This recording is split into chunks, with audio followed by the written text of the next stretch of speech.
Watching oceans breathe, tracking changes underneath. Environmental signals clear, helping resilience persevere. Across the grids, the data streams, monitoring electric dreams. Innovation real and bright, specialists unite tonight. Laser fusion, solar evolution, hydrogen solutions in the air. From research labs to real deployment, a smarter planet everywhere.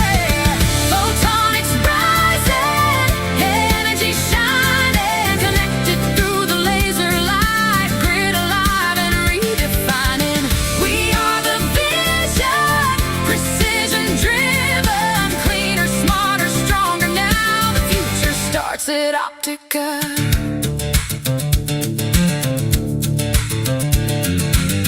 10 a.m. Eastern, join the motion. Ideas crossing every ocean. June 2nd, we ignite together through the power of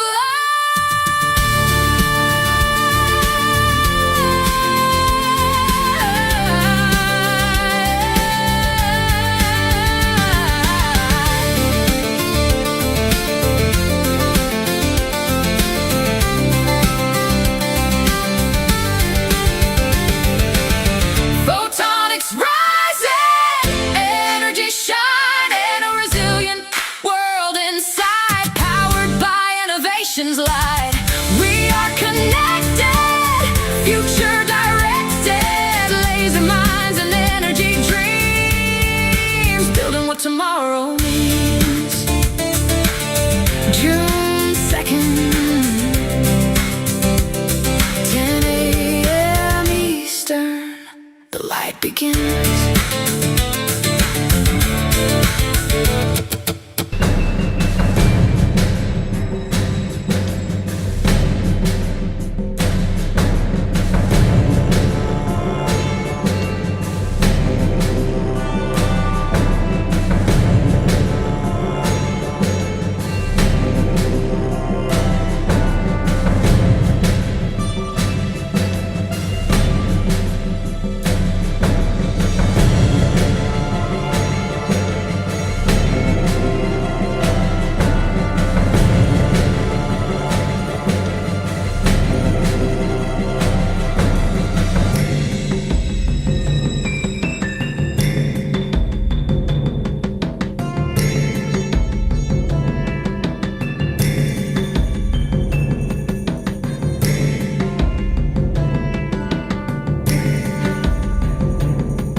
June 2nd, lights are waking, 10 a.m. Eastern, futures breaking. Signals rise across the sky, photon dreams electrify.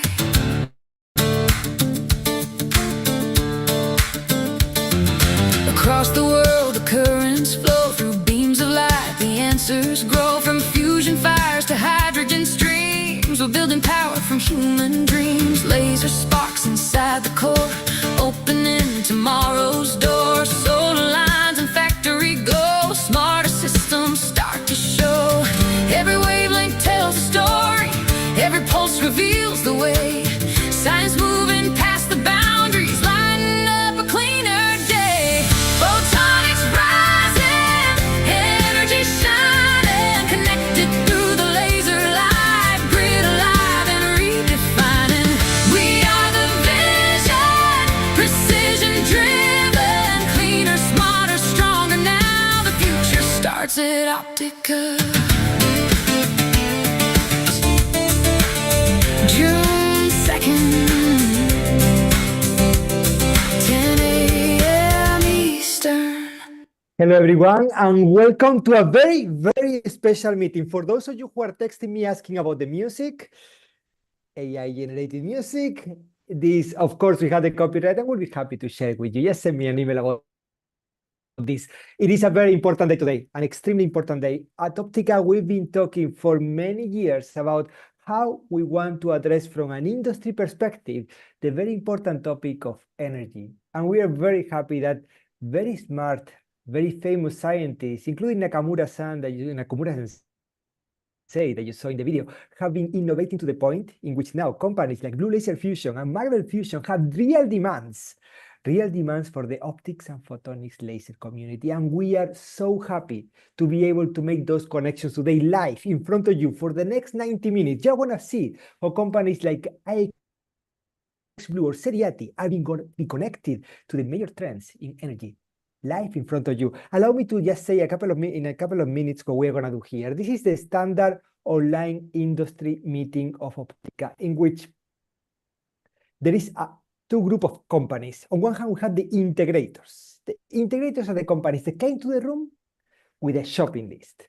We have Blue Laser Fusion, Highlights, and Marvel Fusion. They're here because they need technology from the Optica corporate members to make the dream come true. And then we have enablers, and that's everyone else in the room. We have 5 companies who send in advance one slide because they would like to showcase this to the enablers, to the integrators, and those are Gente.io, Optoman, Seriati, Exile, and Force. But everyone else in the room is welcome to showcase what they can do and the solution to the challenges that are going to be presented by the integrators. That's live in front of you over the next 90 minutes. This is part of the Optica online technology meetings that we offer to our members. If you're not yet a corporate member and you would like to support what we're doing, all you have to do is go to optica.org/join corporate and just join as a corporate member. It's the only way you can guarantee that we can continue doing what we're doing for many years and help you continue developing your business. This is part also of our series of online events. In 2 weeks, right, 25th of June in your calendar, we talk about 3D sensing. And of course, we have a full calendar until the end of the year in which we're going to be addressing topics such as aerospace, quantum safe networks, quantum computing, co-packaged optics. Make sure that you find which events are interesting for you and then find a way of either sponsoring them or contact us so you can speak at those events.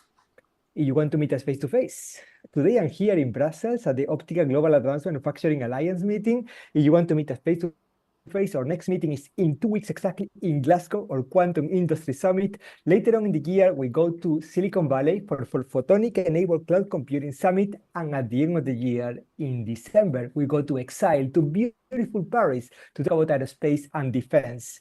And our flagship event, of course, in 2026 is the Global Photonics Economic Forum in Malaga, co-located with ECOC. There we have a fantastic set of global CEOs who are there to tell us what we can do to make sure that photonics is relevant in everybody's agenda. But today is all about energy, and this meeting is live streamed in YouTube. So allow me to say hello to the YouTubers on the world. Hello, YouTubers of the world. If you have anything to say during the meeting, please write in the chat and I will read it in the room. And this, of course, also valid for the people here with me in the Zoom room. Thank you very much for joining. We have a really nice set of participants today. During the meeting, we want you to connect. Make sure you use the chat to connect publicly or privately everyone else in the room, and make sure you find ways of working together. Today, the meeting is moderated by the Optica Director of Laser and Life Science Technologies, Dr. Helena Diaz. Dr. Diaz, Helena, this is so great to see what you have done today, bringing together these 3 success stories in energy and match what they can do to the technology of our members. Congratulations to start with. I think you're going to do a fantastic job. The floor and the attention of all our friends is yours, Helena. Thank you so much. Thank you so much, Jose. Thank you so much for the introduction, and thank you so much to all of you that we are here. So what we are going to discuss is what photonics technologies are needed to move fusion energy from promising demonstrations to deployable infrastructure. So we are going to have here a different conversation in reliability, manufacturability, supply chain, optic lifetime, diagnostic, cost, and ultimately what it will take to build and operate the future energy systems at scale. So we will start with our first speaker. His name is Paul Roddy. Paul serves as a Vice President of Business Development and Board Member at the Blue Laser Fusion. Blue Laser Fusion is a company that it was founded just in 2022, but the team is included with the Nobel Prize winner Suji Nakamura and developed a novel laser-driven fusion architecture based on optical enhancement cavities. The company is pursuing both fusion energy and directed energy applications and has recently demonstrated laser energy storage exceeding 150,000 times, which is the OEC platform. So the floor and the attention is all yours. Paul Roddy, Blue Laser Fusion. Thank you, Helena. Thank you, Jose. Thank you, Optica, for putting us all together today. Great to be a part of all of this. Greetings from California on a cloudy morning. I suspect the sun will be out by the time we're finished today.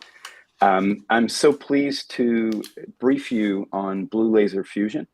If you've heard the story before, I'll be giving an update, and if you haven't, an introduction to the company and what we're up to and what we need as we work to commercialize laser fusion. So Shuji Nakamura co-founded the company back in 2022 following his invention of the LED and shepherding in the entire solid state lighting revolution. Maybe the biggest impact in global energy consumption the world has seen. We have headquarters in Santa Barbara and a laser running there, 15-meter laser, OEC-based optical enhancement cavity laser. I'll describe more, as well as Osaka, Japan, where we have a dedicated facility. SoftBank is a shareholder. Of course, they desperately need energy for their data centers and AI. And other strategic investors, Itochu in energy, as well as defense, Mazawa Fund, and other financials. The laser itself, think of it as a photon capacitor. We store CW injected laser energy in the optical enhancement cavity, and then we can fire out high peak power pulses. We already have a few US Department of Energy contracts, and I'm pleased to announce today that we, following the Japan moonshot announcement last year, we were just advised by the Japan government that we've passed the first stage gate for our fusion moonshot program. This is analogous to the US milestone program from the US Department of Energy, but running in Japan. So we're off to the races for fusion pilot planning now for the full pilot plan. We've achieved 150,000 X enhancement. We use a high gain DT target, direct drive, and we have site partners around the world. An MOU signed for a facility in Italy, one signed in Central California, and in Southern Japan. The most important thing about the laser enabling this fusion activity is that it's extremely cost effective and uses off-the-shelf components and advanced optics to achieve less than 5 cents per kilowatt hour for the actual power plant. The same laser, of course, can be used in all sorts of other applications requiring high peak power pulse lasers, like defense, transmutation of nuclear spent fuel, biomedical applications, and of course, industrial materials processing. The analogy here is like a taser or a stun gun. On the left, to you and me, it looks like a rack, maybe a data center rack. It's fiber amplifiers, high power fiber amplifiers. Think of that as a 9-volt battery. In a taser, a 9-volt battery, through the use of capacitors and other electronics, can achieve many tens of thousands of volts, even toward a megavolt.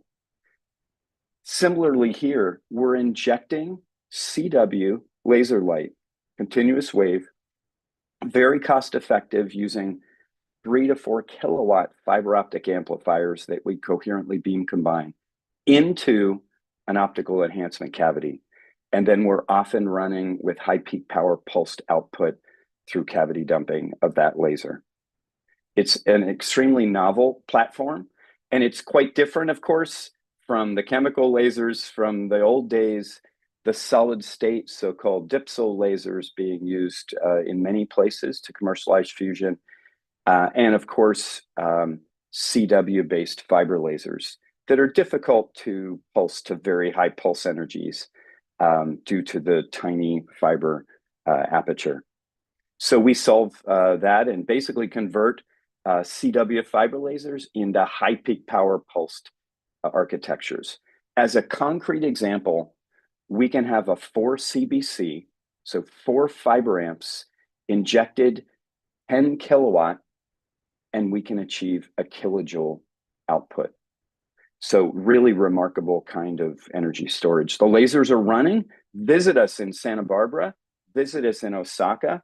We'll give you a tour. You can see these lasers operating in real time. And in both cases, we have very, very detailed R&D and optic collaboration to develop the optics inside that OEC. The ultimate fusion power plant looks maybe similar to something like NIF. In our case, 500 beams, 10 kilojoules each. DT fuel, we can go direct drive because of the broad bandwidth and polarization control we have. And then, of course, the back end to the neutrons go to a heat exchanger turbine and often running to the grid. Our needs from the photonics community, of course, are CBC laser components, coherent beam combined high power fiber optic amplifiers. We're headed from 3 kilowatts to 4 kilowatts. Ideally, we're headed to 5 to 10 kilowatts per amplifier eventually. Beam combining optics, we're using polarization and spatial beam combining techniques. We're phase locking in our coherent beam combination approach. On the mirrors, we have this very unique space of high reflectivity, think like 5 nines plus, and high damage threshold.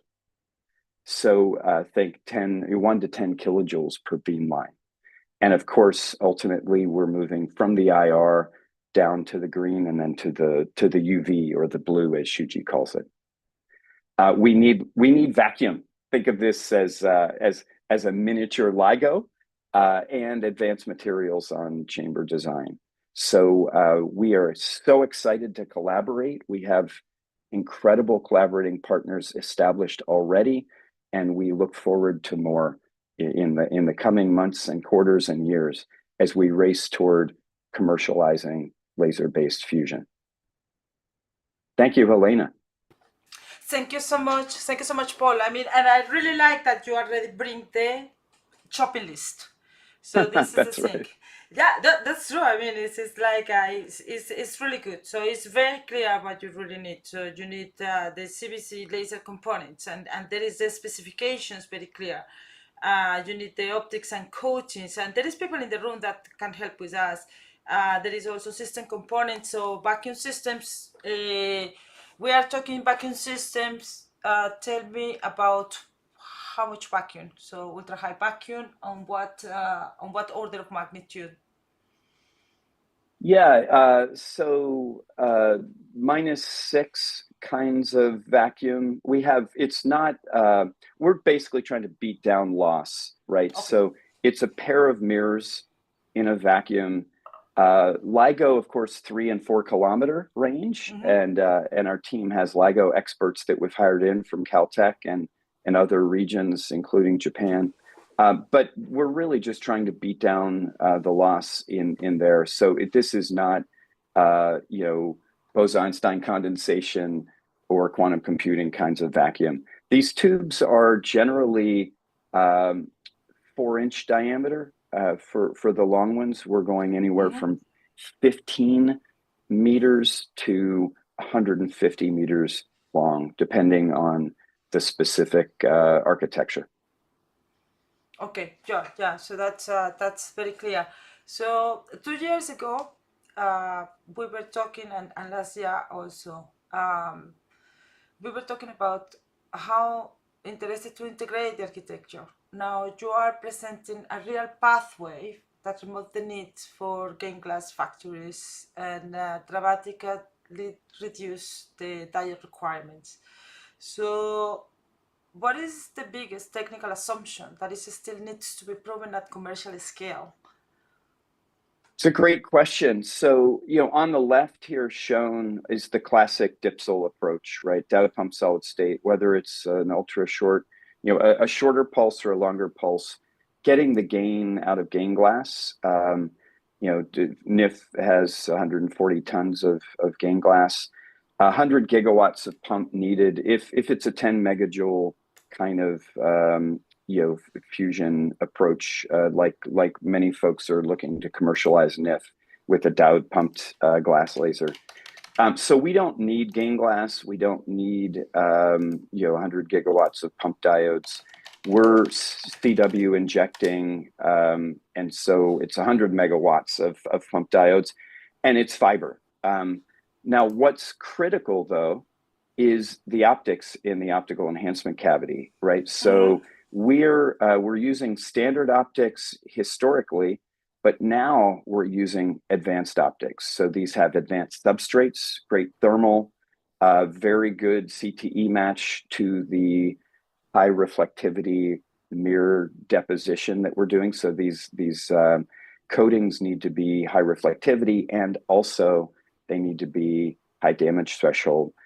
So doing all that with high average power and high peak power is critical. And we're working with supply chain partners on the substrate side for the optics, of course, on the mirror coating side, and on the metrology, on the testing, on the characterization of damage and of reflectivity, both of which are non-trivial, just at the metrology of all that. So the realization of the optics in order to achieve the full 10 kilojoule per beamline is critical. And we have a series of optical deliveries that started last month, and which will be going on for the next quarter, set of quarters and years, I'm sure. It will be critical. The optics reliability for us will determine the reliability of the system, and we want to push that, of course, as far as possible. So it's a great question.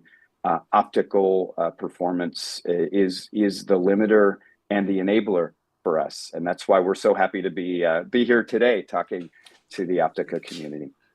No, thank you so much. Thank you so much to you, because I mean, you have been all the time since we basically opened the market. So you have been so good to see like how laser fusion is moving forward, and it's moving forward so quick. So two things here that we can help. One is metrology.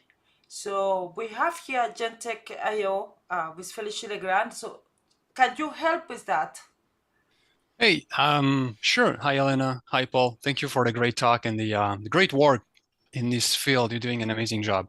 I had first a question, not so much on metrology, but I was thinking, given the long distances in the OECs, what about wavefront sensing and optical distortion of the beam? Is that a challenge? It's absolutely needed because we're in the 15 meter to 150 meter range only. The challenges are dramatically less than the LIGO team we've hired into the company, and in our collaborating partners at Caltech and Kagra in Japan, where they're used to dealing with 3 kilometer, 4 kilometers. Right. So it is important, but it's it's required as part of our commercialization, but it's not a limiter. And so we need that on every beam line, of course. It will get even more interesting. Right now, we're doing polarization-based CBC, which preserves a beautiful spatial profile into the OEC. As we step forward into higher CBC beam count, we'll be doing spatial coherent beam combination. Okay.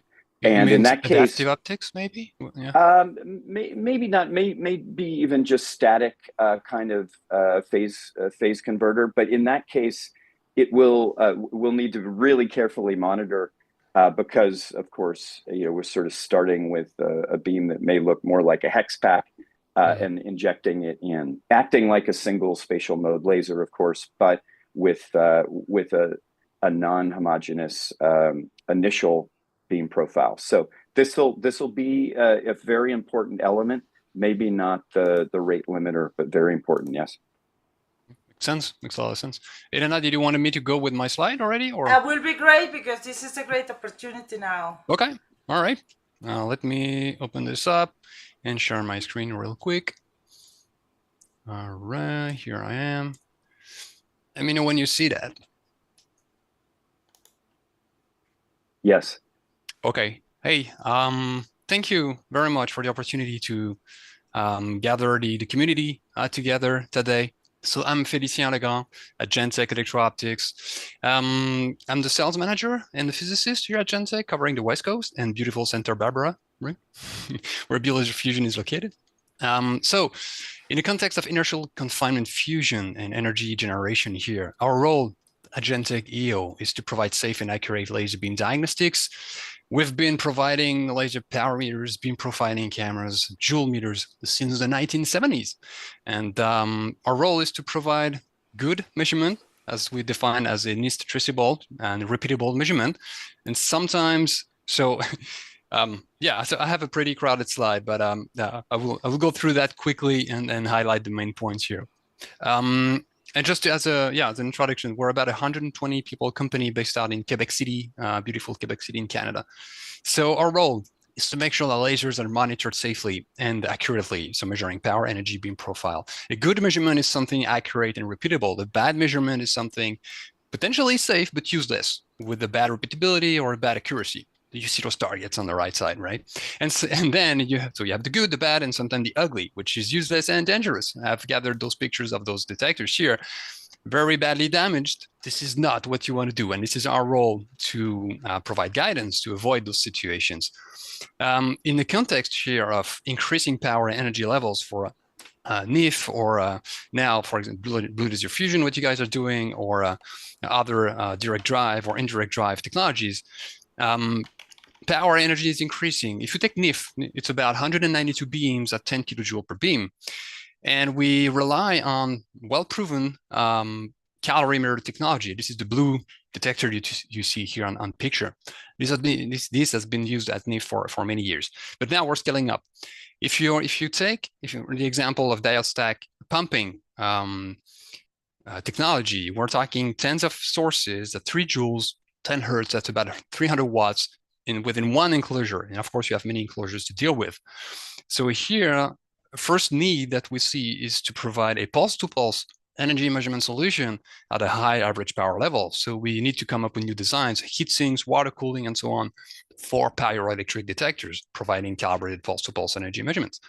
And after amplification, so we're in the megajoule energy level. And for average power, if you multiply that by 10 hertz, when 100 megawatts, that's huge. What kind of diagnostics are used and in need here? If we take those pyroelectric sensors, the one with the heatsink, you see the picture here, the customized heatsink and or water cooled. 10 hertz is a very nice sweet spot for pulse-to-pulse energy measurements. But yeah, the increase of average power is very important. And we as well provide guidance to integrate good diagnostics and best practices. Do you guys need to rely on optical pickoff, direct measurements? How do you need to expand your beam size to not damage those detectors? This is our challenge, to follow the trends of increasing power and energy for the community, and then come up with good designs to answer those needs. So that's about it. Feel free to interact. I'm very happy to be here today. And thank you again, Optica, for the opportunity. Thank you so much, Felicien. It's really nice to have you back, and also see like how it's evolving the needs and the solutions for the metrology for fusion. So it's coming every more like system moving forward, higher repetition rate and continuous modulus operation. So the other thing that you were talking about, Paul, is about the the resistance of the optics. The laser is induced damage. Someone that can help a lot is Lucas Isiris from Optoman. Optoman is a company that they know how to make the best coating. So, Lucas, the further attention is all yours. Tell us how you can help. Thank you, Helena. That's quite a statement. But but yeah, so at Optoman, yeah, we do ion beam sputtered optics, and yes, so we are well aware of the challenges such as Paul faces with the blue laser fusion with the optics, and I guess the main keyword is the thermal management, what you mentioned, especially in the CW, and I think for mirrors, maybe it's a bit less of the problem than for transmissive optics. Probably the question comes to the substrate material. And if I could ask, have you looked into like different substrate materials? What would be, the solution that you would think would work best in your case? Lucas, thank you for the question. It's great. So you can imagine, some people frequently ask, why is the inventor of the LED messing around in fusion? Like, how does that even, what's Shuji up to these days? Why fusion? Think about the challenge here on the optics, right? It's very, very analogous to the invention of gallium nitride diode laser or LED. You're really concerned about advanced substrates. So imagine materials like silicon carbide or others. And the way we're laying down high precision thin films. And so, yes, we are seeking substrates that are great thermally, that are compatible with the layer depositions we're doing. And of course, when you're thinking about things like LEDs or lasers specifically, and maybe things like VCSELs, there's all sorts of DBR technologies and coating stacks that get interesting real quick. So in our case, the cavity dumper mirror is also a critical component. That's effectively a dynamic mirror whose reflectivity can change quickly when an electrical signal is applied. So these things, advanced substrates with thermal, but also CTE are critical, and we're exploring every material that one can imagine is cost effective, but also can meet that bill. And so we're excited to collaborate with folks that are leading the charge in this area. I'd like to keep conversation going after the webinar then. Yeah, so Lucas, could you please share your slide, because I think this is also a good moment to do it. So Absolutely. yeah, it would be great.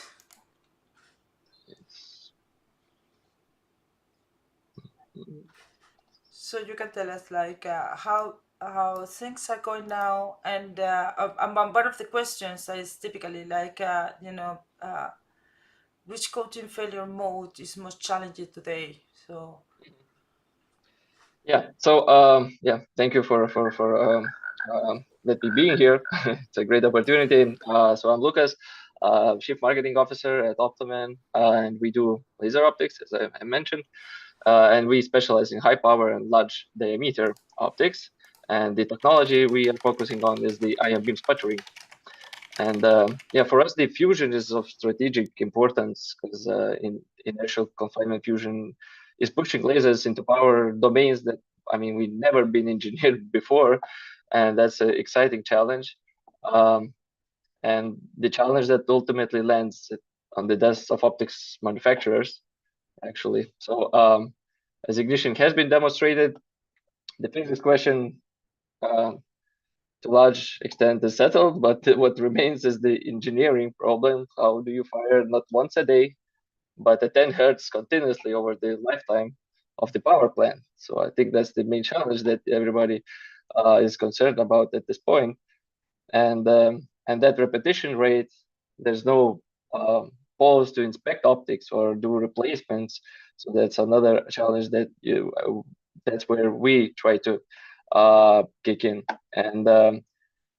And yeah, so we run one of the largest IBS coating chambers in the world, as we can coat up to 500 millimeter optics in diameter, which is almost 20 inches. And we can hold uniformity about 1% across the full aperture. And that combination of large aperture and the tight uniformity is what fusion beam lights need, because the fluence forces optics to grow. And the large optic is only useful if it performs uniformly edge to edge. Surface quality is another crucial parameter, because, for example, in the nanosecond regime, which is usually essential for fusion beam lines, surface quality becomes decisive, as damage is no longer primarily a material property, but it becomes really defect-driven. And a single absorptive particle can create a localized hotspot and trigger a catastrophic failure. So surface quality needs to be low, and dealing with large optics, that's also quite a challenge.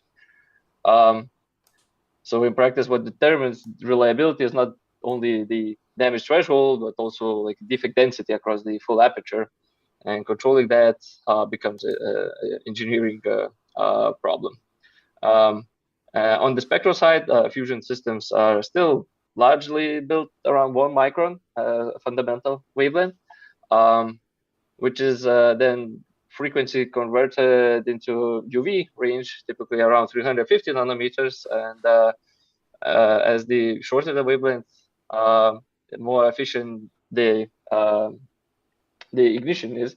And that's the wavelength ranges that we can cover at Optoman. So the shortest one is 193, which is also the excimer lasers are also relevant for some laser fusion companies.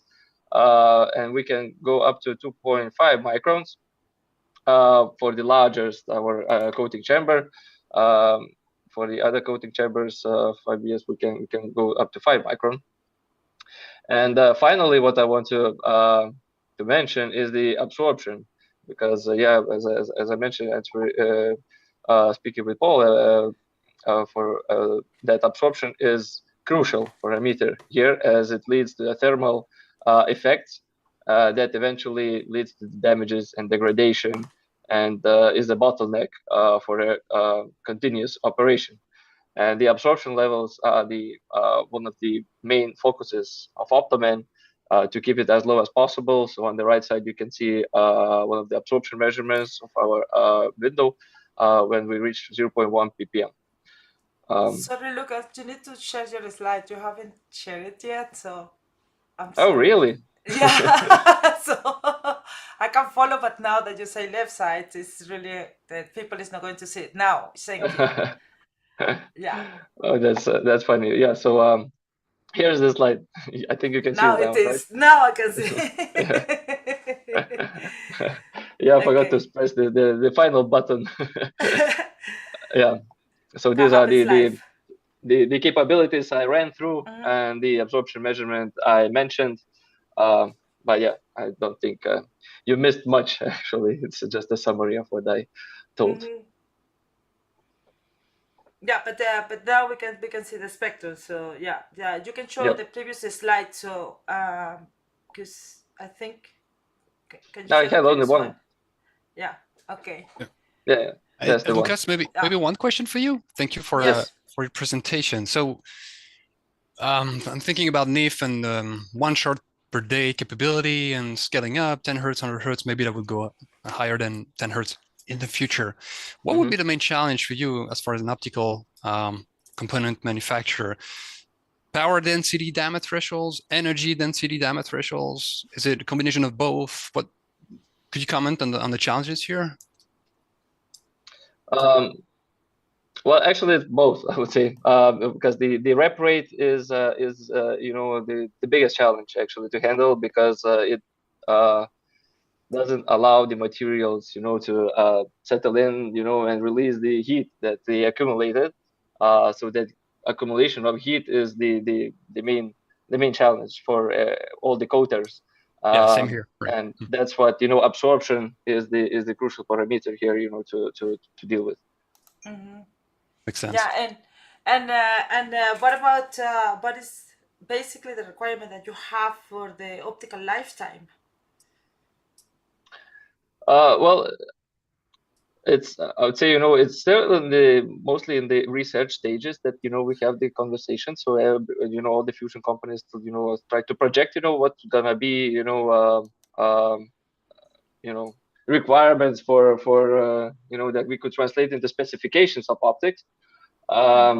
So yeah, I cannot give you a right number. What's what's the lifetime of optics that's gonna be, because I'd say in the industry is a bit premature to answer that question in a reliable way, because yeah, there's a long way to go till we have the continuous operation of fusion plants. So it's still too early, yes.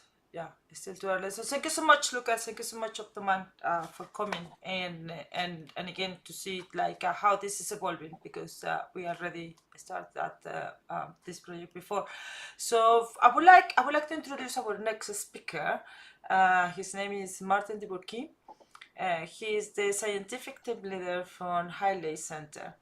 Hailey operates some of the world's most advanced high energy and high average power laser systems that have become leading center for laser reliability, thermal management, laser-induced damaging testing, adaptive optics, and laser system engineering. And we'd like to know today what is this presentation will discuss, like what is the practical bottlenecks and what is coming for laser fusion. So Martin, the floor and attention is all yours. So thank you, Helena. Thank Optica for the opportunity for me to be here. And I have prepared short presentation about the bottlenecks that we have identified during the operation of the laser. So I come from Hailey. We are a research institute in Czech Republic, close to Prague. We have 130 people. And what we do lasers and all about them. So basically from the design, modeling, up to the assembly of the laser, and then utilization of the laser for some applications. So we are operating the Bivoy laser, which is 150 joule, 1.5 kilowatt dipsel for more than 10 years. So we have some experience, and I will talk about the experience in LIDT, depolarization, wavefront correction, and dark lifetime and cost.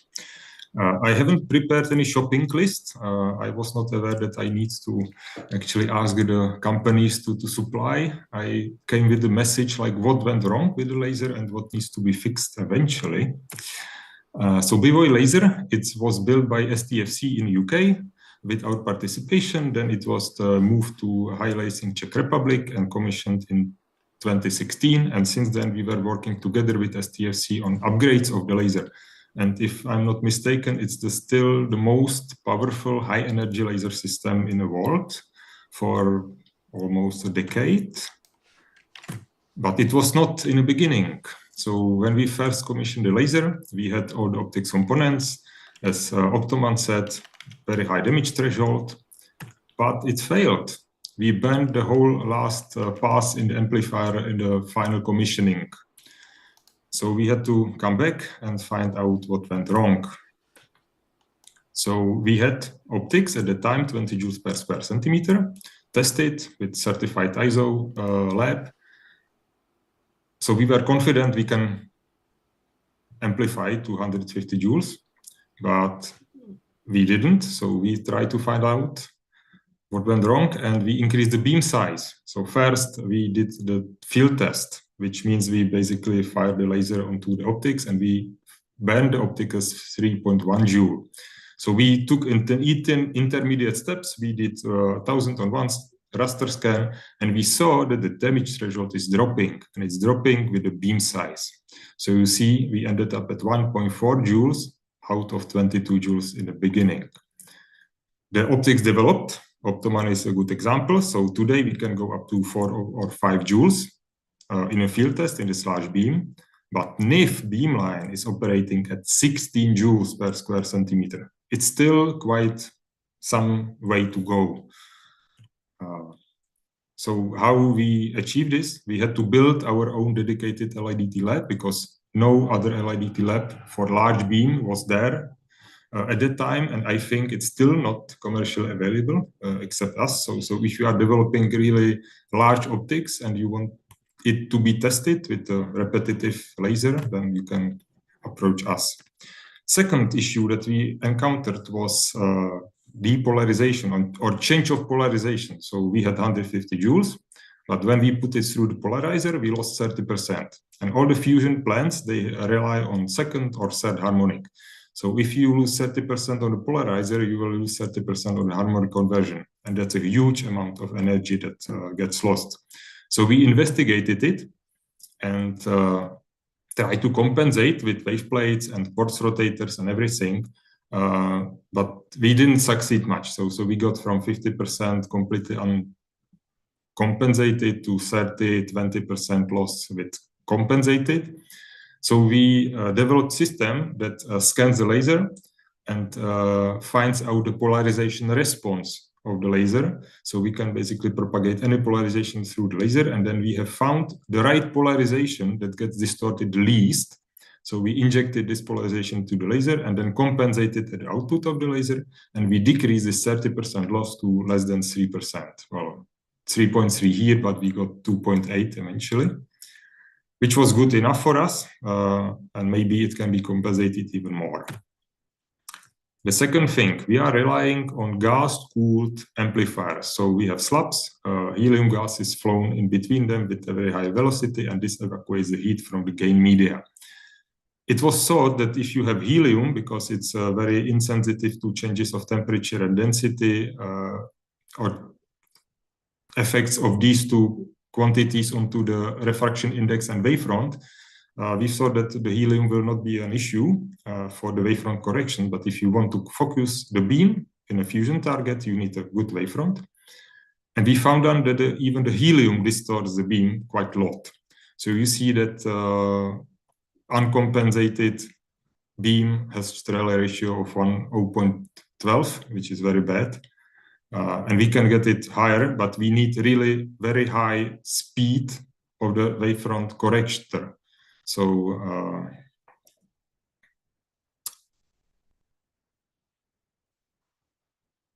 okay, I'm trying to get rid of the pointer. Yeah, the animation. So the laser is operating at 10 Hertz, but for us to be able to correct the wavefront, we needed to go to 100 Hertz or more. So that's another message. It's solvable, but it needs to be thought during the laser design. And the last bottleneck is the diode cost. So why we bother with cryogenics? And it's the pump power that was mentioned here by the Blue Fusion, that we need a lot of pump power from the diodes. So one example is this ND-APG glass laser, which is the Hupple's laser. It's like from NIF. It delivers 150 joule as well, but it's 3 megawatt pump power. With cryogenic interbeam mag, we can decrease this pump peak power 5 times. But we are still waiting for the pump diodes prices to go lower. So currently it's 0.4 USD per watt, but the fusion plant's vision is to have less than 1 cent. And the last topic is the longevity of the laser. So you ask about the durability of optical components or lifetime, and I will talk about lifetime of diodes. So initially, when we bought the system, the diodes were operated perfectly for 2 years. No signs of degradation, very like subtle drop in energy. And then something happened, and the energy of the diode starts to drop rapidly. And it's not like predictable. One day you have something, the other day you lose 30% of the diode stack. We investigated this, so we know that it can be mitigated somehow, but the message is if you have your diodes, you really need long-term testing to be sure that they will be reliable for long-term. So with this, thank you for your attention. And yeah, if you have any questions, please ask. Hi, Martin. Thank you so much, because basically you are talking what other people is not doing to talk. So it is like is you are talking about the real bottlenecks you are finding that basically nobody else is talking about. So I have several questions for you. So first thing, should the fish respect to the ILD, okay? So should we continue with relying on a small beam ILD specifications and move towards large beam qualification? Yes, so that's a very good question. And I had one slide about it. And Dr. G from Lawrence Livermore, he took our data and he tried to predict, if you do small beam testing, how it will end up using large beam. And he was successful. This is his name. And that was a paper on conference. But unfortunately, it's different for every optics, which means if you have the same coating technique, same coating chamber, it's predictable. If it's different, then you need to find a scaling law for this optic. So it's the same formula, but it has different coefficients. So if you have new optics, then you can basically try to do small beam, large beam, and then when you find the law, you can just rely on the small beam for the same chamber, same material, same technique. And if you change something, you need to do the scaling law again. Yeah, so we have Ricardo Arawin from APN. So Ricardo, can you unmute you and ask your question yourself, please? Ricardo, are you with us? Okay, so he doesn't look like. So what is the diode lifetime in hours? So for me, the question is diode cost or diode lifetime. Oh, he doesn't have a microphone, so I will read it for him. So what is the diode lifetime in hours? Okay, that's difficult to answer because we are not operating 24/7, but we are operating in some short bursts, and we basically count lifetime in shots. So the diodes had predicted lifetime of 1 billion shots, and some of them started to fail after 20 million. Some Martin, of them. I'm so sorry, can I ask, what kind of failure mode do you see? Something like this is flat and then filling off after how many shots, or just a slow decrease? Could you comment? We see both. So slow decrease is anticipated, and it's very shallow or small drop, and we count with that. And this is basically given or predicting the lifetime. And then you have some sudden drops sometimes. Okay. Yeah. Interesting. So is it going to be, what is going to be at the end? So is this going to be if cost versus lifetime in the diode? So yes. What do you expect? Okay, I'm not probably educated enough to answer this question. So the diodes are still very costly. So currently the lifetime is the issue. So if is the major investment are the diodes, they really need to be reliable. When they become very cheap, they can become consumers' product, and then you can replace them. But that's on the diode manufacturers to answer this, whether they can get to such low prices or not.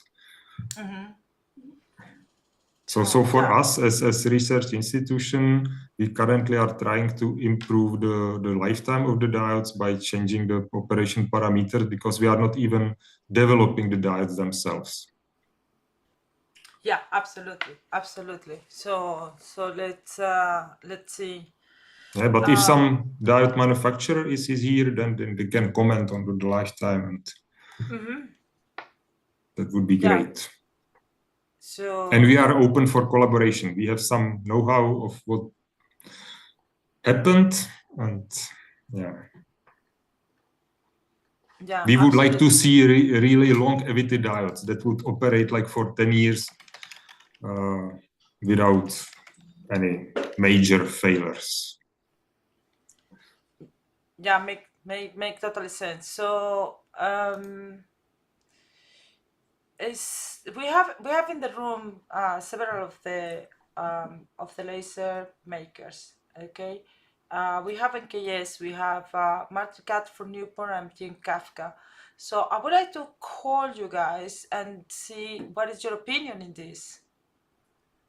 So Jim, are you here still with us? It seems like no. But we have Mark. Mark. Sure. Yeah, so Mark from Newport, MKS, Mark Ricard, please, can you please give a comment on this? I mean, clearly, regardless of which architecture is chosen, there are lots of technical challenge that might be a little bit specific to the architecture. But regardless of which one is chosen, I think there will be one common theme, which is going to be the scaling up, right? Lots of optical components, thin film coating, lasers are going to be required. So to me, one of the key challenges in parallel to developing a technical solution, we have to start anticipating what is going to be required to mass manufacture those optics, for example, or those thin film coatings at scale. So there's both technology development, but also capacity development that need to be taken into consideration. Yeah, thank you. So the other thing that we have to consider this is like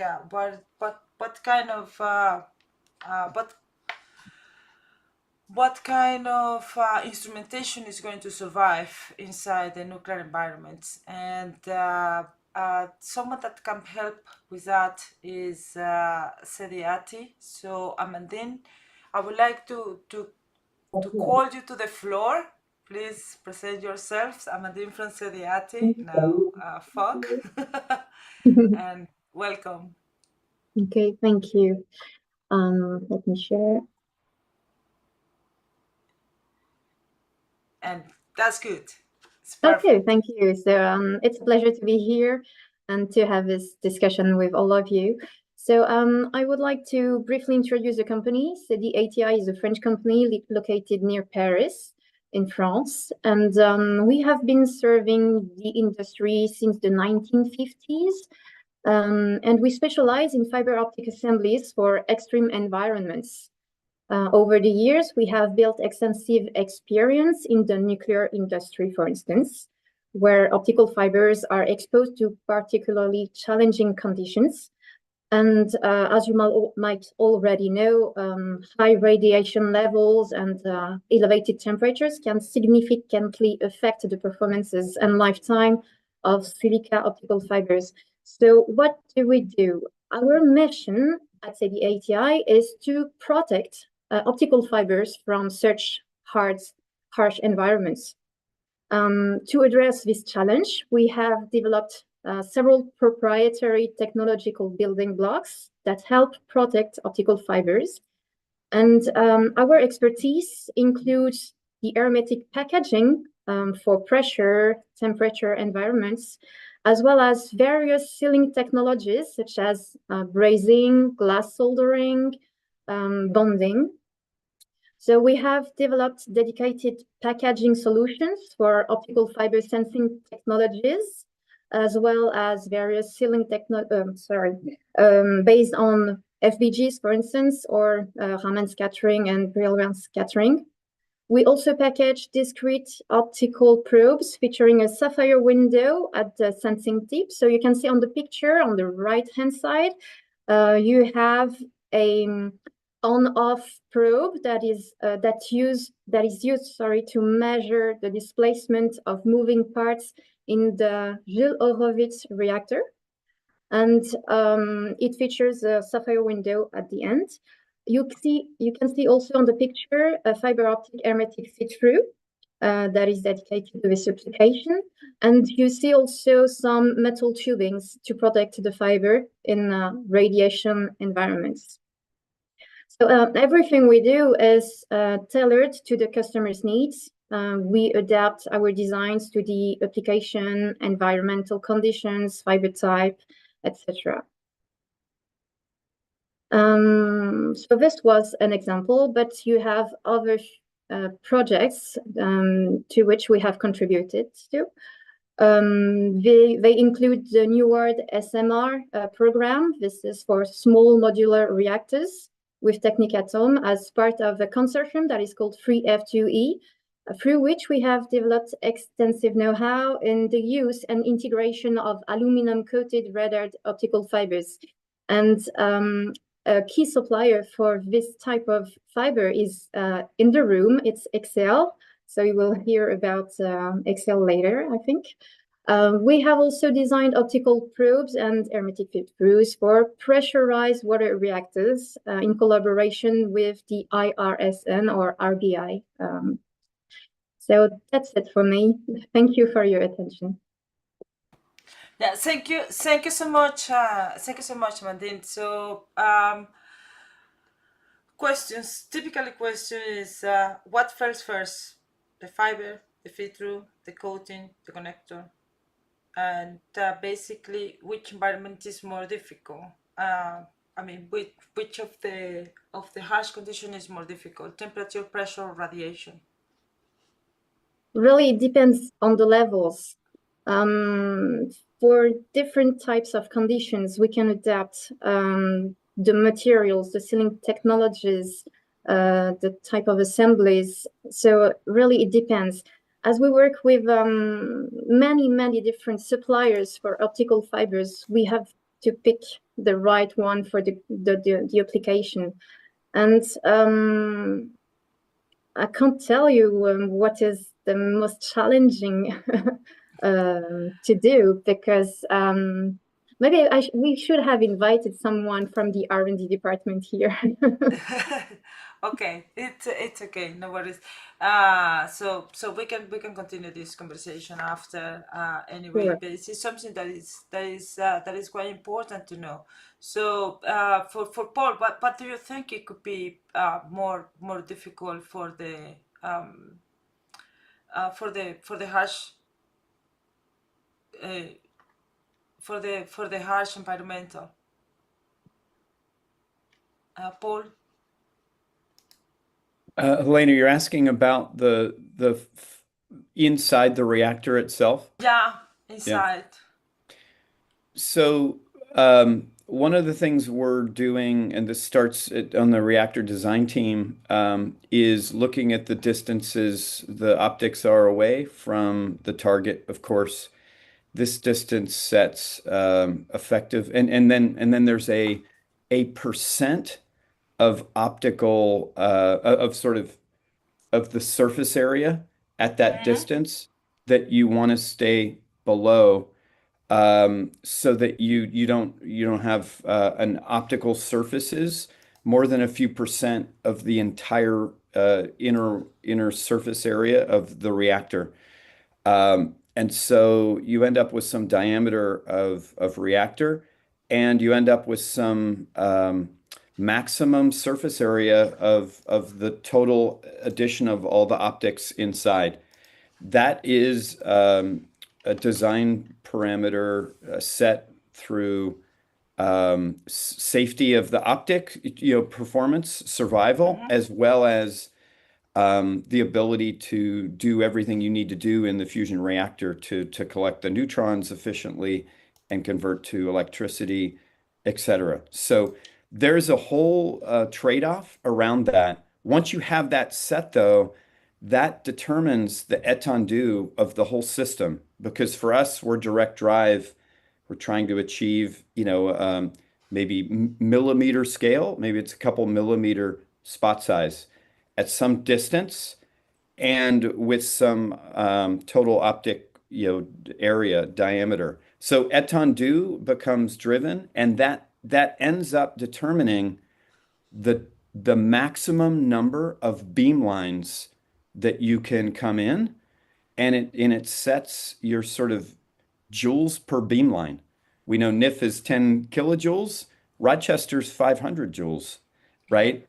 The optical, we're most worried about the optical surface area and the optical damage That's a critical design feature of our reactor, and it flows the whole way back to whether we're going to use thousands of kilojoule beam lines or hundreds of 10 kilojoule beam lines.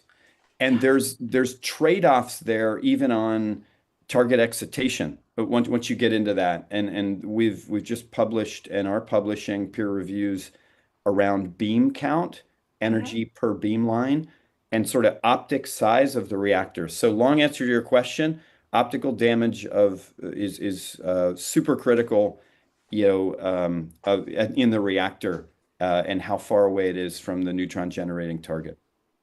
Absolutely. Thank you so much. So we have actually another person that is really versed in this, and actually they are now building the current atlas. So they are building a proper center, Future Pro Center of ultrashort process. So this is Lutz Anske, the laser strategy at Marvel Fusion. So Lutz, what do you think it is then? Are you agree with Paul? Do you have a different perception? I mean, depending on the laser concept, you can play around with what parameter drives you crazy. Exactly. And actually, since the speciality of our approach is using ultra short pulse lasers, I think we have a different set of headaches compared to the nanosecond community. It simplifies a lot the target and coupling the laser energy into the plasma. So that's why we've chosen ultra short pulse lasers. And on the other hand, so far nobody has built on an industrial scale petawatt class lasers. So that's why it's just a different beast we are handling. But that gives us, of course, the possibility. I mean the cavity enhancement approach is super interesting and has theoretically also the potential to go to short pulses, but it's just a different thing how you need to handle the beam. So we follow more or less the classical dipsel approach so far. Open for other approaches. That is where we are in. And our main headache is once we get the first lasers done for example, a test facility like Atlas, how can we scale to volumes? That is actually something we need to have a very early look at.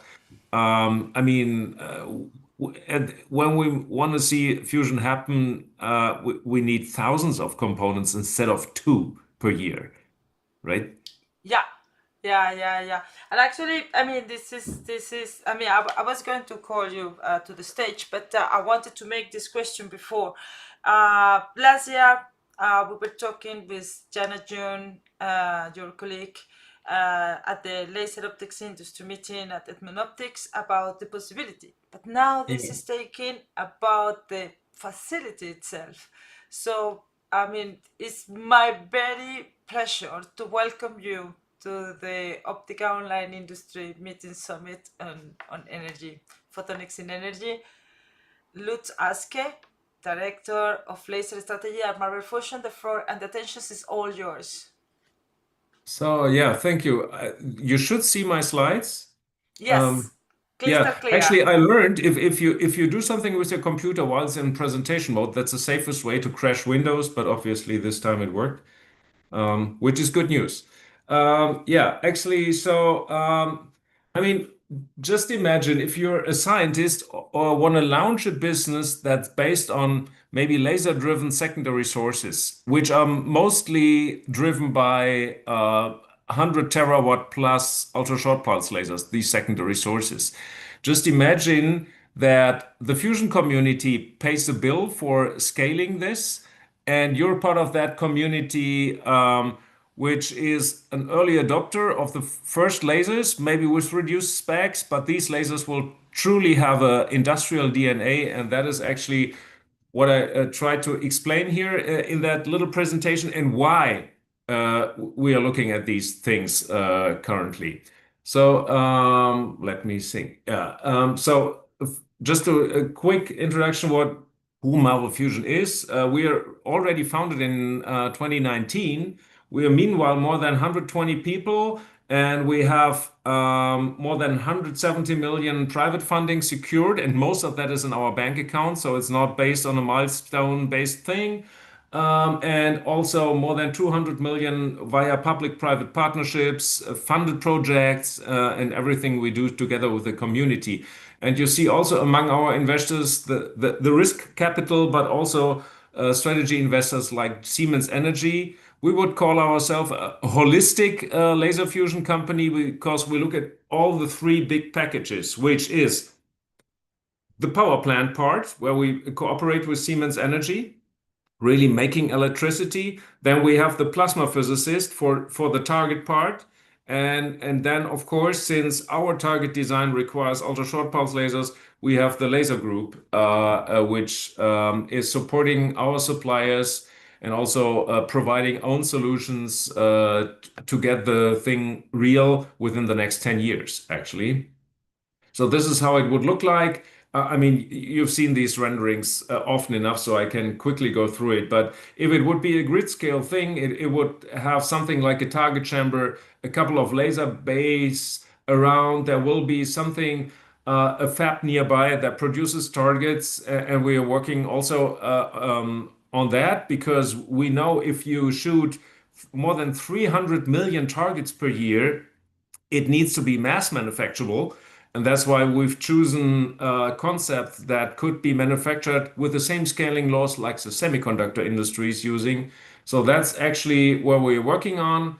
And since we call ourselves a commercial fusion company, we think the goal is providing electricity with less than 50 euros per megawatt hour cost structure. And that all the learnings we can use from NIF tells us there is a lot of headroom in terms of efficiency with the conversion of the laser energy into something that ignites the fuel. We think there's a factor of 100 doable. We do that with nanostructures and solid state fuels. And on the other hand, we have to pay a price for that nanostructured based concept, which is that we need ultra short pulse lasers that can use the advantages of the nanostructures in terms of absorption and converting the energy into something that ignites the fuel. And of course, there are ultra short pulse lasers in the petawatt class around. Unfortunately, they are made for the scientific community. They fill at least 2 tennis courts per laser. They're not made for high rep rates. They have no focus at all on energy efficiency at that part. And so that's why we needed kind of start again from scratch to develop a laser system that makes a difference and has an industrial DNA from the very beginning in terms of mass manufacturability and also a 24/7 operation DNA and wall plug efficiency, actually. So that is where we are today.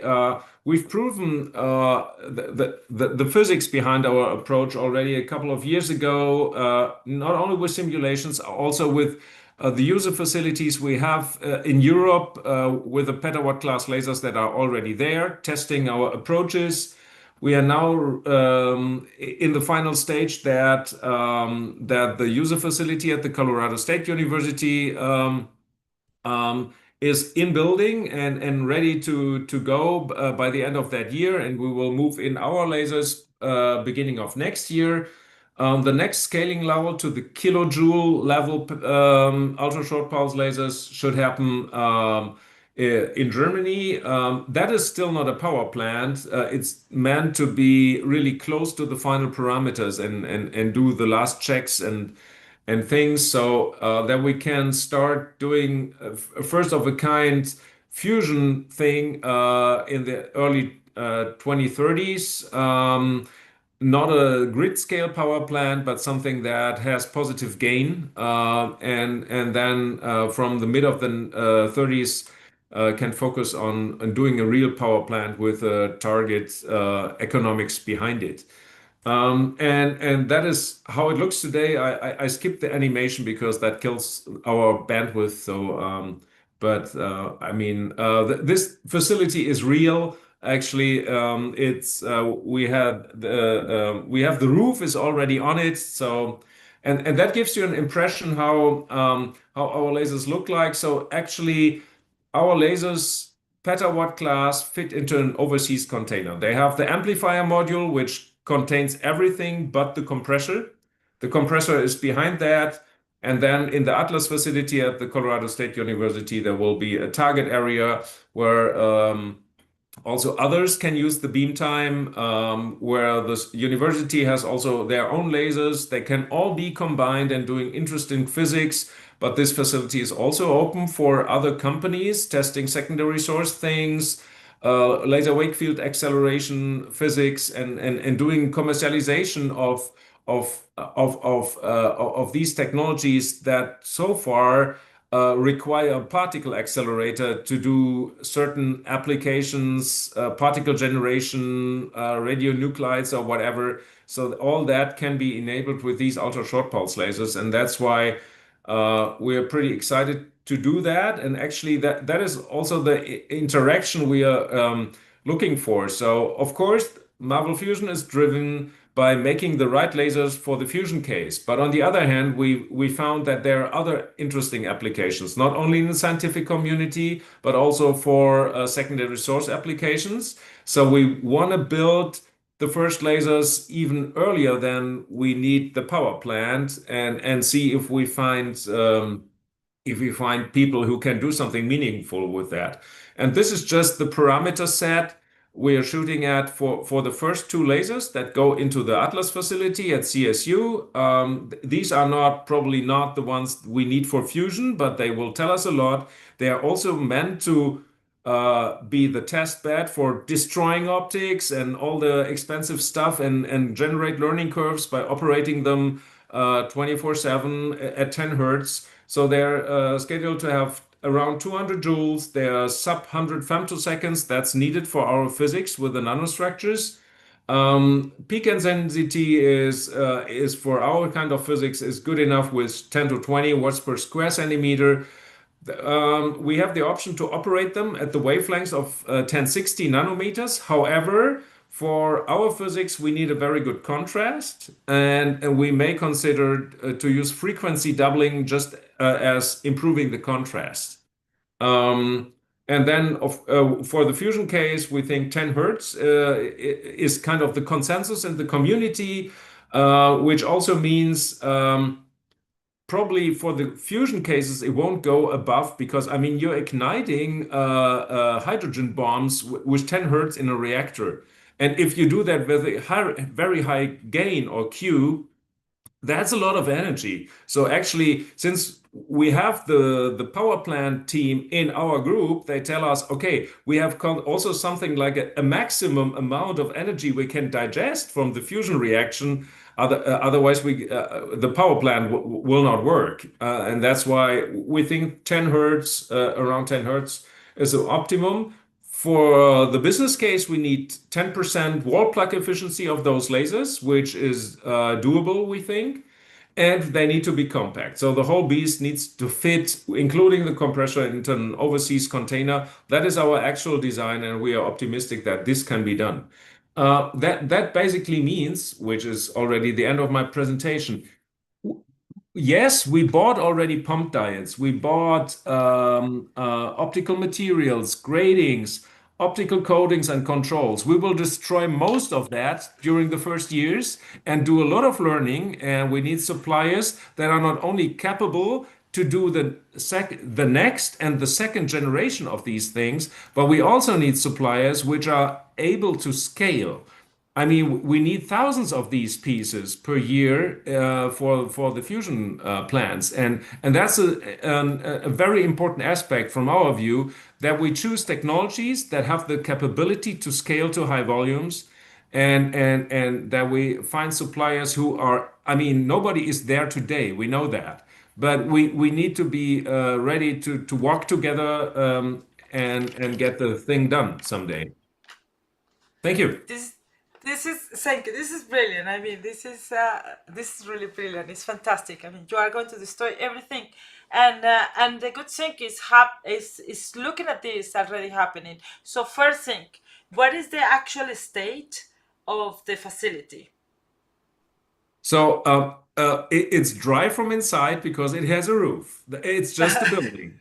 And they are so far on track to get that finalized by the end of the year. So the shell is there, and then they can start installing stuff in it. Our lasers are also in the same phase. We are still on schedule to have the lasers ready. The first two, well, the first one should be ready by the beginning of next year and can be commissioned to the Atlas laser facility, and the second one will follow. And that's actually what we are working at. Of course, we are already scheduling the next steps, like we have requests for these kind of lasers for certain scientific applications elsewhere. So we are looking at, we are already thinking about modified versions of that for other scientific applications, and are already looking at what needs to be done to scale that from the couple of 100 joules to the kilojoule level. However, we are still open to do, if somebody has a very good idea, that's great. If there's an alternative to the dipsel approach we have today, which is really chunks of laser diodes pumping optical materials, kilos of glass, then happy to learn about that. That's our approach so far. Hey, Lutz, I might have one question. Sorry for interrupting. Thank you very much for the presentation. Could you comment on the nanostructure target and interaction with the femtosecond pulses? How does that increase the yield? Well, it's just that the absorption of nanostructures of ultra short pulse lasers is very high, and you basically convert that into secondary products like fast particles, which have proven that they are a very interesting option for igniting a fuel. Okay. Yeah. Thank you. Yeah. So of course, Lutz, you are the chosen for the optical question. So other than destroy optics, what you can do for others, what others can do for you. What is your shopping list? What is your Santa? My dear Santa, this is what I want. Yeah, so actually, I mean, we are in contact with many of you already, and it's also great to use the learning curves from, for example, Highleys. What they learned with, if you scale the size, linearity is fiction, so things start to be very different, and using these learning curves is extremely helpful. I think we need to test things. So beside the laser activities we have for the Atlas facility, we also want to have test infrastructures, just components and special heads for testing these scaling laws we're gonna see. So we're definitely happy to try things. We allocated resources on our side for that. Yeah, most of you know us already, and we're working with you. We placed orders for parts and everything for some of you already, and we're ready to move on. Excellent. Thank you so much. So we have in the room Sanin from Highleys. Sanin, can you give me the perspective on what is happening here from Highleys? Sanin, are you with us? Yeah, can you repeat the question, Helena, please? Yeah, can you give me your perspective on what is this happening? What is happening at Marvel right now, and how collaboration? Because I can see collaboration with Highleys. Well, when it comes to development of lasers, okay, Marvel is using a little bit different approach than what we have been developing here. but nevertheless, we do have experiences, as Martin explained in his presentation. We have a decade-long experience in running some of our lasers as well as commercial, and then we have data that we used, and we learned how to manage diodes through the time and actually take the most out of them. That's something what we are definitely offering to the fusion community to work together on. Yeah, you are actually very good destroying optics too, so that's one of the things. So there is maybe some data that it could be somehow shared in among the companies. So that would be either for different approaches, but at the end, optics is optics. So we have laser fusion, we have laser, we have Marvel fusion, we have NKAs here to so that would be some of the things. I would like to call right now, and because it's time to talk a little bit about like how the future facilities can be monitored. So now know that in the future, now there's happening. So I would like to call Hervé Gros from Excel. Hervé, the floor and attention is all yours. Yes. Good afternoon, everyone. Thank you, Optica, to have set up this discussion.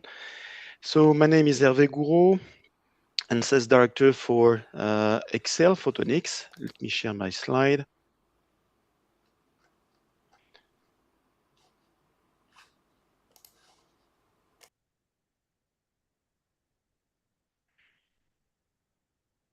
Oops, sorry, it's not working.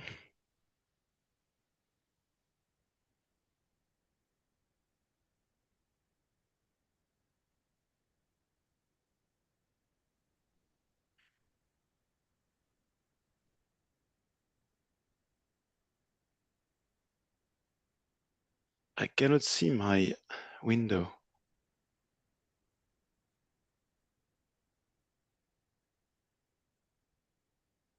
Do you see?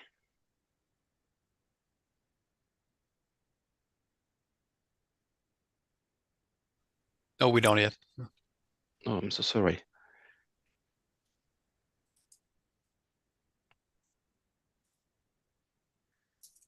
Okay, I'm so sorry. I cannot find my presentation when I'm trying to share. I do not understand why. Have you tried, Hervé, just to have it full screen first and then share using the Zoom button? Start from point, go full screen, yeah, maybe.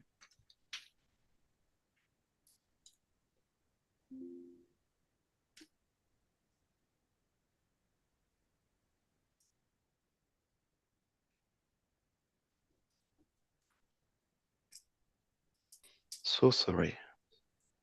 Elena, I think you're muted. I'm seeing you trying to okay. say something. Now it's working. Sorry. Sorry. Yeah, we can see it. Yeah. Okay.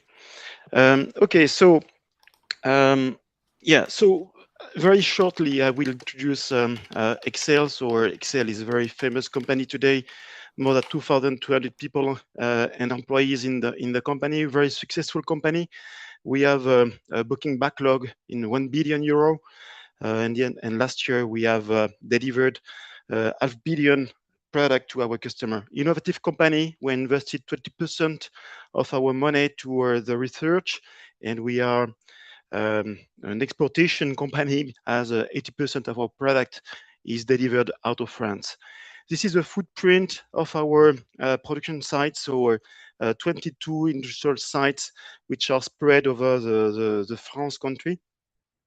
And to talk about our solution, I will split this presentation in two main pillars, two main chapters. What will be the solution we are offering for inertial confinement fusion and high energy lasers? So pulse solution, pulse laser solution, and the other one will be for CW and CBC coherent beam combining solution. So we cannot start talking about inertial confinement fusion without talking about the NIF successes. This started in December 2022.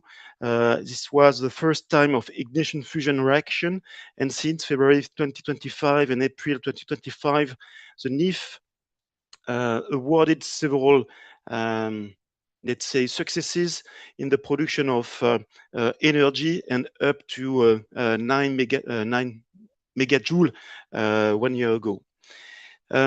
I took this picture. I guess you know very well this picture, and you can identify that Excel is providing solutions for the master oscillator room. We are delivering to the NIF and the Lawrence Livermore some lithium iodide modulator to create these pulses and turnkey modulation unit.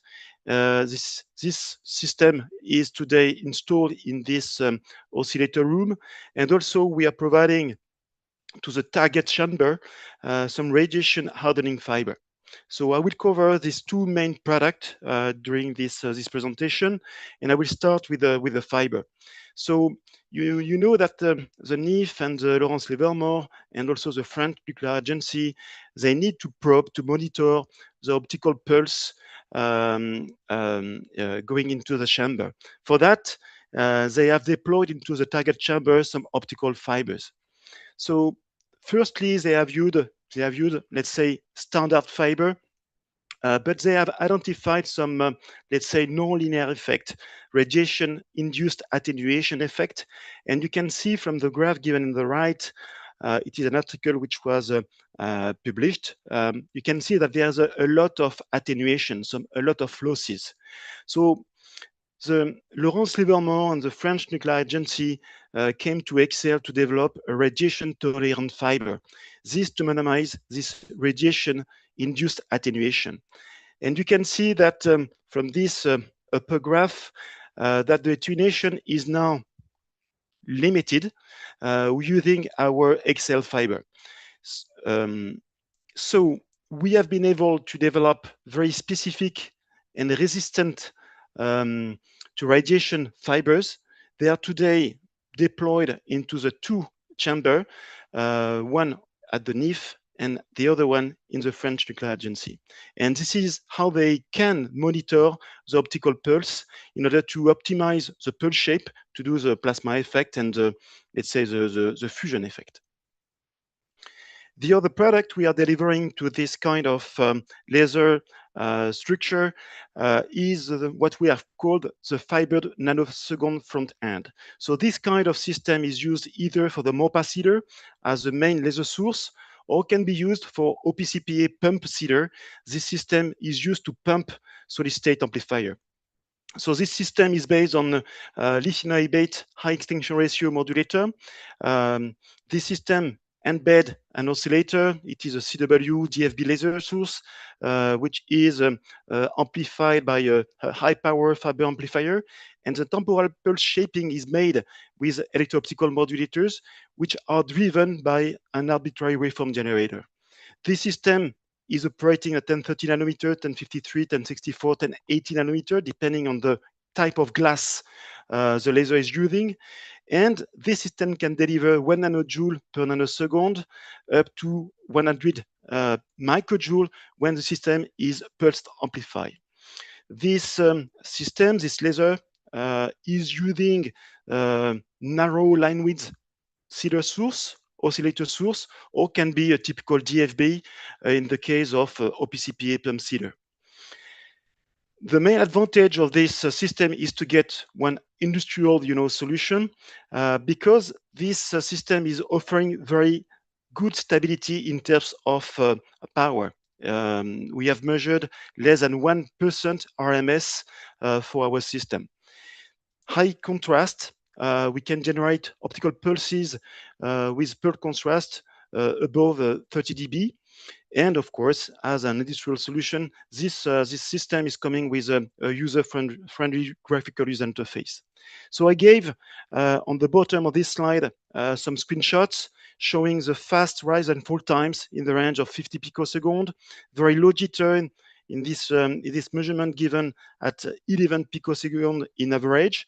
And you can see that this system allows to pulse shape the optical pulses, again, in the sub-nanosecond range from few nanoseconds to up to 500 nanoseconds.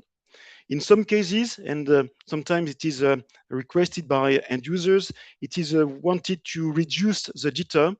And for that, we are using another type of arbitrary waveform generator in order to reduce the jitter down to 12 picoseconds peak to peak.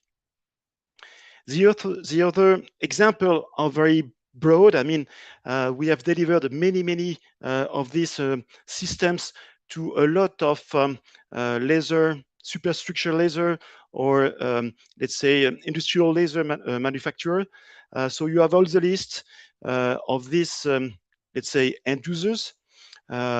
Thales, Amplitude, and Expla for the industrial company, Amamatsu as well. And you can see the labs, STFC, LURI 2000, HiLAS is using our solution, HZDR, etc. Also, you can see some, we have written with some end users, some customer story. So you will get this slide and you have a link to the, let's say, the release we have written with some end users coming from Dipole, Beamlines, LURI 2000, and Livermore, Jupiter. The second chapter is referring to CW laser based on coherent beam combining. So Excel is clearly well involved in this market by providing a lot of components, solution, but also systems. So I am giving you here the typical architecture of CBC coming from a narrow line with cedar source. We are providing phase modulator to broaden the spectrum and avoid the Brion and backscattering effect into optical fiber. We are also providing a low frequency phase modulator to phase lock all these channels, but also you can see also the fibers. We are providing doped erbium, white erbium doped fiber, LMA, for the pre-booster, but also for the kilowatt class amplifiers. Using micro-optics components, we are providing also optical delay line. We do also hollow core fiber for the signal transportation, and we are also developing a polarization controllers. So knowing these components, we can do integration.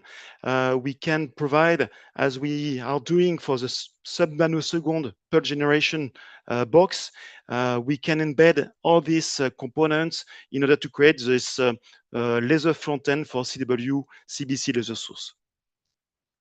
Thank you. Thank you so much, Hervé. So there is a lot of things that that are happening here. I would like before we finish this, so I would like to call Eric Becker. Eric Becker is running as the business development of NIFOS technology, but he's also head of the department of optomechatronical components and systems at Frankfurt. And NIFOS is basically developing equipment and manufacturing technologies for advanced fabric components. So this is going to support for the beam combining assemblies, high power end caps, and all these things. So Eric, the floor and the tensions is all yours. Okay, Helena, thank you. Is my sound okay? Since your sound, Helena, was kind of weird. Yes, you sound great. Okay, great. So as Helena said, I'm volunteering here for Eric Butcher, the CEO of the company NIFOS. NIFOS is a manufacturer mainly of equipment what you can use to manufacture or to manipulate fibers. So you see on the left side that NIFOS has a product that, by the way, was developed together with Fraunhofer IOF, a CO2 laser-based splicing system that you can use to manufacture high-power components, but also components that are used in measurement systems, for instance, in fusion measurement approaches.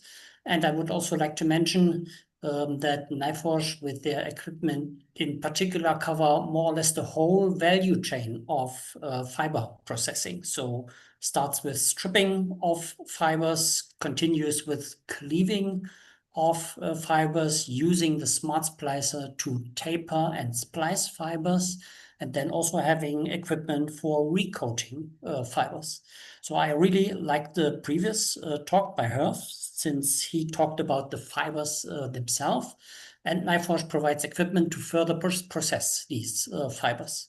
You see some examples in the lower left part of the slide, like ball lenses that were spliced onto the tip of a fiber that was spliced to a special optical component, a GRIN lens, so a very dedicated materials, dissimilar material where a fiber was spliced to create a monolithic collimator with this GRIN lens. You also see that fibers can be really spliced to dissimilar material like silicon based MEMS systems, or like prisms that you see there for the redirection of light coming out of the fiber.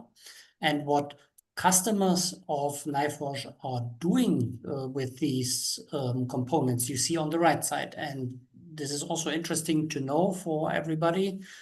Nyforge is also going towards the direction to manufacture the components based on their heritage on the equipment, but also based on the heritage on the process know-how to use this equipment. So you see that a lot of people do end cap splicing for fibers to couple high power into fibers by an increased air to glass interface using the end cap. If you reverse the beam path, sending high power through the fiber into the free space, then you can use also end caps, or you can even use lenses to create monolithic collimators. This is what you see in the middle picture of the right part of the slide. At the moment, we investigate such a setup for laser communication in space, together with the European Space Agency and Fraunhofer IOF, where we send something like 100 to 200 watt through such a monolithic collimator. But we also did, together with Fraunhofer IOF, already high power testing of such end cap splices, where we send something like 5 kilowatt through the splice and the end cap, proving that such monolithically spliced fibers using the CO2 laser are really high power suitable.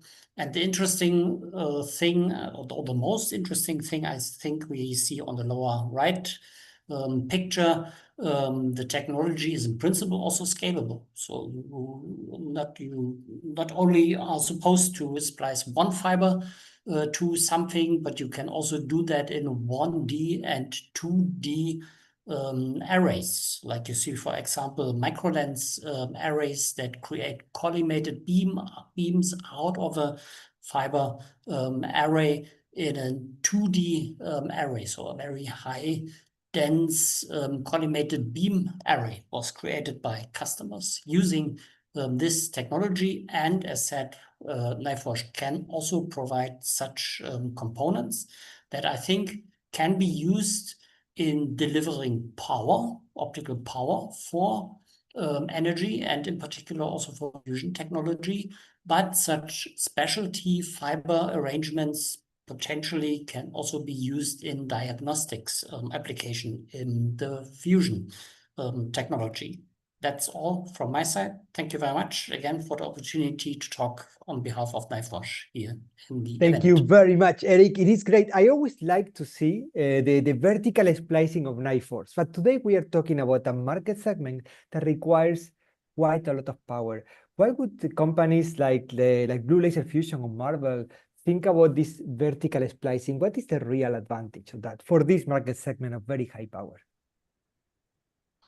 We believe that, by the way, in principle, the technique is also capable of horizontal splicing. Nevertheless, we use vertical splicing, since then we can provide, let's say, best homogeneity of the fiber geometry itself. So the fiber follows in a vertical way the best straightness.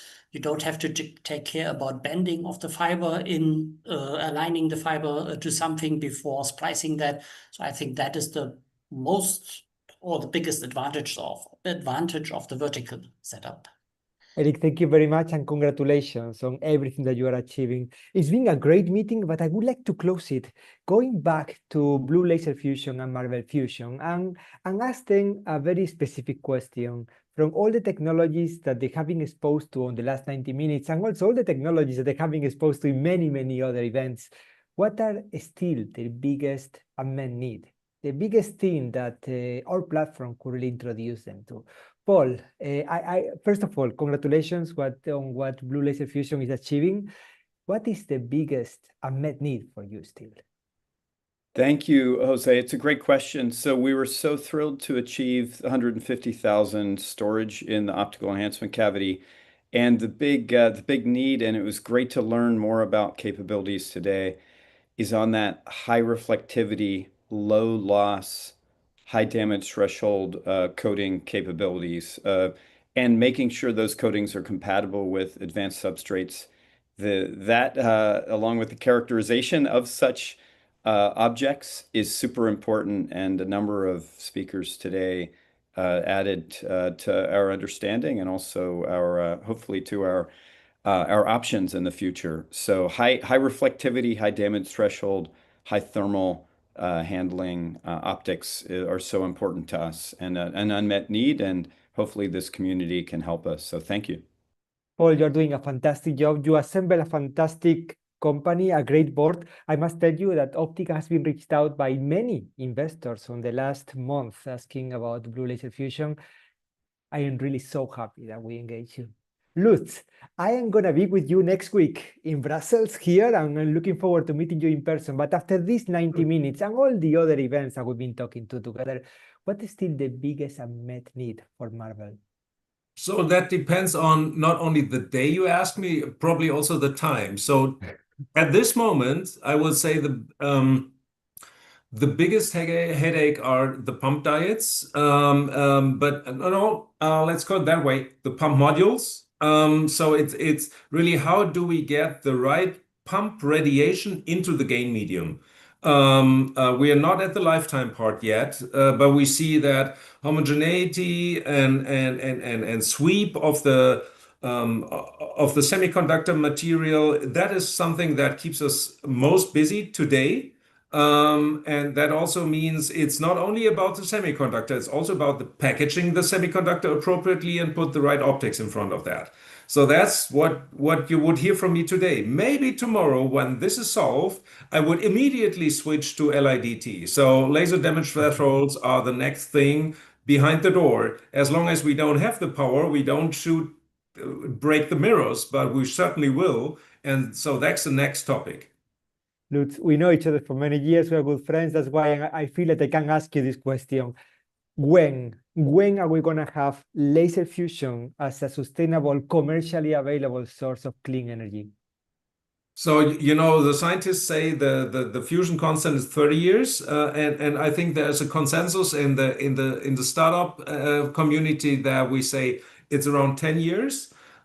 It will be around when is the first of a kind reactor there, which is just maybe 100 megawatts, but and just almost commercially meaningful. And then after a couple of years, all the information is there to build the first real commercial grid scale thing. You know, I have a colleague, and we did a study actually.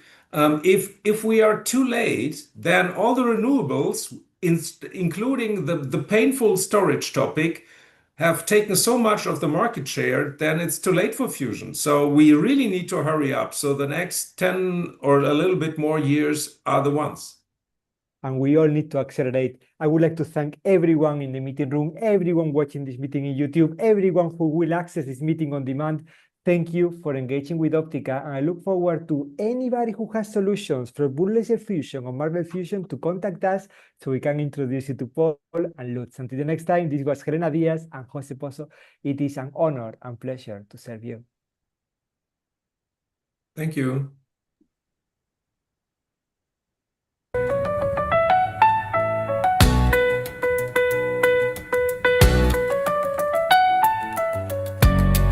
This is Optica.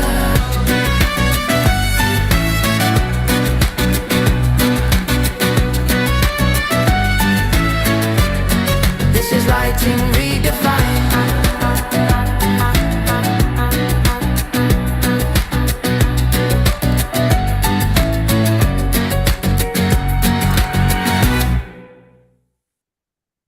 One, two, three, 1, 2, 3. Let me ask IT to cut now the live stream and allow me to take the pleasure to once again now offline in a private meeting.